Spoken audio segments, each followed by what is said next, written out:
Hello，我哋又翻嚟 Cody Up Up Up Channel。今日咧，我哋去邊啊？茶餐廳。有呢個沙爹牛麵啦，跟住知唔知呢個係咩嚟㗎？係奶茶嚟嘅。Hong Kong style milk tea。Hong Kong style milk tea 嚟嘅，跟住咧仲有好多士啊。呢個咧，我哋香港會叫佢做咩？茶餐廳。係啦，茶餐廳經常食嘅食物係咪？係啦。哦，食啦。要攞個筷子先。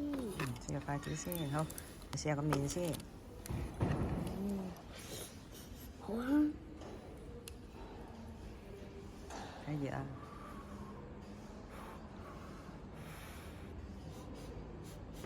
個廚師話少少辣啊。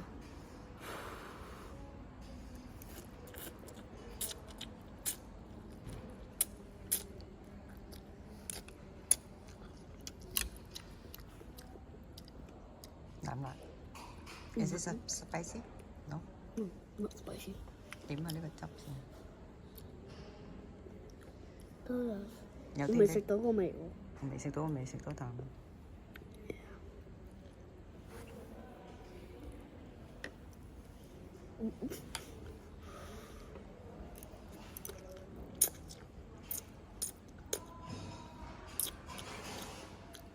唔辣，如果木唔撈佢咧就唔辣。咁好冇味？好正。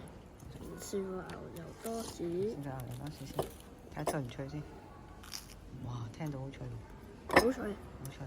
OK，繼續食啦。Hello。呢個第二味係咩㗎？介紹下。dumpling。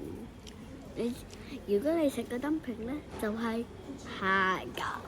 係啦，我哋叫做蝦餃呢。So 200 later back again。可以哇！但係個味道得唔得？可以啊。個味道好唔好食？好熱啊！好熱，但係個味道好唔好食啊？正。立個頭啊！係咪招財貓去咪？好，推唔推介？耶！有沙爹牛麵咧，就啱啦，好正。係小朋友食辣少少係咪？喺食，好 nice 嘅。好。個蝦餃咧要等好耐先得。因為要識蒸啊嘛。好啦，快食啦！快食啦，拜拜。